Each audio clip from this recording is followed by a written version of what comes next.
இப்போது. ஸோ அந்த ஏன் சொல்கிறேன்னா, எதுவுமே ஒரு விஷயம் தடையாக நினைக்கக்கூடாது. ஏன்னா நான் அந்த வருஷம் நான் டெபியூ பண்ண வருஷம், அடுத்த வருஷமே எனக்கு சஸ்பெக்ட் ஆக்ஷன் சொல்லி ஒரு வருஷம் பேன் பண்ணிட்டாங்க. என்னடா லைஃப் இப்போ தான் ஆரம்பிச்சது, அதுக்குள்ளே இப்படி ஆயிடுச்சு அப்படின்ற மாதிரி ஒரு ரொம்ப மன உளைச்சல், கடினமாக என்ன பண்ணுறதே தெரில, கிரிக்கெட் கெரியர் முடிஞ்சது அப்படின்ற மாதிரி ஒரு தாட்லாம் வந்தது. நான் முன்னாடி சொன்னேன்ல, நல்ல நண்பர்கள் என்னை சுற்றி எப்போவுமே ஒரு பாசிட்டிவான வைப் இருக்குன்னு. அவங்கெல்லாம் எனக்கு பேசி பேசி கண்டிப்பாக முடியும், நிறையா முடியும். என்னை சுற்றி இருக்கிற நான் எங்கெங்கெல்லாம் போகிறேனோ என்னை சுற்றி ஒரு நல்ல மனிதர்கள் எனக்கு கிடைச்சாங்க. ஏன் கிடைச்சாங்கன்னா, நான் பண்ணுற அந்த ஹார்ட் ஒர்க், கடவுள் கொடுத்த வரோம், ப்ளஸ் அந்த தன்னம்பிக்கையோட போராடுறதுனால எங்கெங்கெல்லாம் நான் தோண்டு போகிறேனோ அங்கெல்லாம் தோல் கொடுக்க ஒருத்தர் வந்தாங்க.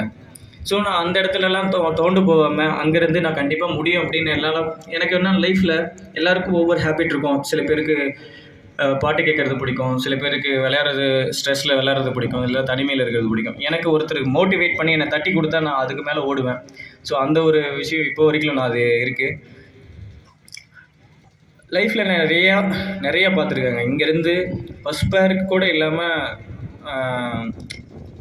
டென்னிஸ் பால் வர்ற அந்த அமௌண்ட்டில் வச்சு தான் ஏவிஸ் காலேஜில் ஸ்போர்ட்ஸ் கோட்டாவில் அந்த எக்ஸாம் ஃபீஸ் கூட அதில் வச்சு தான் கட்டியிருக்கேன். ஸோ அப்படி வந்த சூழ்நிலையில் இருந்து வந்திருக்கேன் நான். ஏன் இதெல்லாம் சொல்கிறேன்னா, உங்களால் முடியாமல் ஒன்றுமே கிடையாது, பசங்களால் முடியாத ஒன்றும் கிடையாது.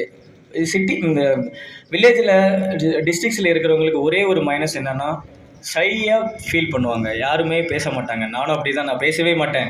முன்னாடியெல்லாம் கேள்விக்கு ஆன்சர் தான் எங்கே போனாலும், அதுவுமே ஒன் வேர்ட் ஆன்சர் தான் பண்ணிகிட்டு இருப்பேன். ஏன் சொல்கிறேன்னா, நம்மளுக்குள்ளே அது இயல்பாக வந்துருச்சு எல்லாருக்கும். டிஸ்ட்ரிக்ஸில் எல்லாருக்குள்ளேயும் டேலண்ட் இருக்குங்க. எனக்கு தெரிஞ்சு கண்ணுக்கு தெரிஞ்சு நிறைய பேர் இங்கேருந்து ஸ்போர்ட்ஸில் எவ்வளோ தூரத்துக்கு ட்ராவல் பண்ணியிருக்காங்க. பட் சிட்டிக்கு போனதும் இங்கே பண்ணதை மறந்துடுறாங்க. அந்த அட்மாஸ்பியர் அவங்கள மாற்றிடுது. அங்கே இருக்கிற சின்ன சின்ன விஷயங்கள், கவனங்கள் எல்லாம் சிதறிடுது. ஏன்னா அங்கே போய் நம்மளால் முடியாதுங்கிற ஒரு எண்ணத்தை அவங்களே உருவாக்கிக்கிறாங்க. நான் எப்பவும் சொல்கிறேன், எங்கே போனாலும் நீ கடினமாக அது மேலே வச்சுருக்க லவ் உனக்கு உண்மையாக இருந்தால், அதுக்கு உண்மையாக நீ போராடினீன்னா கண்டிப்பாக நீ எவ்வளோ உயரத்துக்குனாலும் போக முடியும். ஸ்போர்ட்ஸ் மட்டும் கிடையாது, எல்லா ஜாப்லேயும் நான் சொல்கிறேன். உனக்கு பிடிச்ச துறையை தேர்ந்தெடுத்து அதுக்கு நீ ஓடணும். இடையில 1000 தடைகள் வளர்ந்தாலும் உன்னோட கோலை நோக்கி ஓடணும். எல்லாம் வில்லேஜில் இன்னொரு எப்போவுமே இது நடக்கிறது தான். ஸ்போர்ட்ஸில் யாராவது ஒரு பையன் என்னையே சொல்லியிருக்காங்க, ஏண்டா இதில் என்னடா இருக்குது, குடும்பத்தை போய் காப்பாற்று அப்படின்னு நிறைய டிஸ்கரேஜ் பண்ணுவாங்க, யாரும் என்கரேஜ் பண்ண மாட்டாங்க. ஆனால் இப்போ ஸ்போர்ட்ஸில் எல்லா துறையிலையும் பயங்கர ஆப்பர்ச்சுனிட்டி வந்திருக்கு. எல்லோரும் மோட்டிவேட் பண்ணுறாங்க. முன்னாடி இருந்ததோட இப்போ எல்லா ஸ்போர்ட்ஸ்லேயும் சரி, ஜாப்லேயும் சரி, எல்லாருக்கும் ஆப்பர்ச்சுனிட்டி இருக்குது. இப்போ இருக்கிற பசங்க அதை யூஸ் பண்ண மாட்டேன்றாங்க. ஏன்னா காரணம், ஸ்கூல் முடிச்சுட்டு முன்னாடிலாம் நம்மளாம் போனால் எங்கடா கிரவுண்ட் கிடைக்கும், எப்படா விளையாடுவோன்னு இருக்கும்.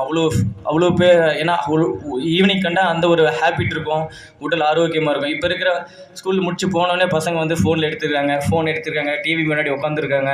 டிவி அதில் அவங்க கவனம் ஃபுல்லாக அங்கே போயிடுது. என்ன ஆகும்னு நினைக்கிறானோ அதை மறந்துடுறான். அவனோட உடல் உழைப்பு எதுவுமே கிடையாது. அவனோட ஹெல்த்தும் பாதிக்குது. குட்டீஸ் இப்போவே நிறைய பேர், குழந்தைங்களிருந்து பசங்க ப்ளஸ் வரைக்கும் போனோடனே ஃபோன் தான் நிறைய யூஸ் பண்ணுறாங்க. ஃபோன் தேவைக்கு தான், நம்மளை அது அடிமைப்படுத்த கிடையாது. ஸோ முடிஞ்ச அளவுக்கு அதை அவாய்ட் பண்ண பாருங்கள். இன்னும் லைஃப்பில் நிறையா நீங்கள் ஒவ்வொரு படியும் ஒவ்வொரு படிக்கல் ஒவ்வொரு முள்ளு தான் அது. ஏன்னா நான் நடந்து வந்த பாதை எல்லாமே முள்ளாக தான் இருந்தது. நான் எப்போ அது முள்ளுன்னு நினச்சிருந்தேன்னா நான் கண்டிப்பாக இவ்வளோ தூரம் வந்திருக்க முடியாது. அதனால் இந்த மாதிரி உங்களோட அட்மாஸ்பியர் இவ்வளோ சூப்பரான ஸ்கூலில் உங்களுக்கு இந்த மாதிரி கிரவுண்ட் கிடச்சிருக்கு. எனக்கெலாம் ட்ரைனிங் பண்ண கூட இடம் கிடையாது. நல்லா வெறுங்காலில் 3-4 வருஷம் ஓடியிருக்கேன். வெறுங்காலில் எனக்கு என்ன இருக்கோ அதை வச்சு தான் நான் பண்ணுவேன். அதாவது ஸ்போர்ட்ஸில் சொல்லுவாங்க, நல்ல சாப்பாடு சாப்பிட்ணும், இது வாங்கணும், ஷூ வாங்கணும் அப்படிம்பாங்க. எங்கள் வீட்டில் என்ன சமைக்கிறாங்களோ அதுதான் நல்ல சாப்பாடு, எங்கள் அம்மா கையில் சாப்பிட்றது தான் என்னோடய சாப்பாடு அப்படின்னு நிறையா இன்டர்வியூவில் சொல்லியிருக்கேன்.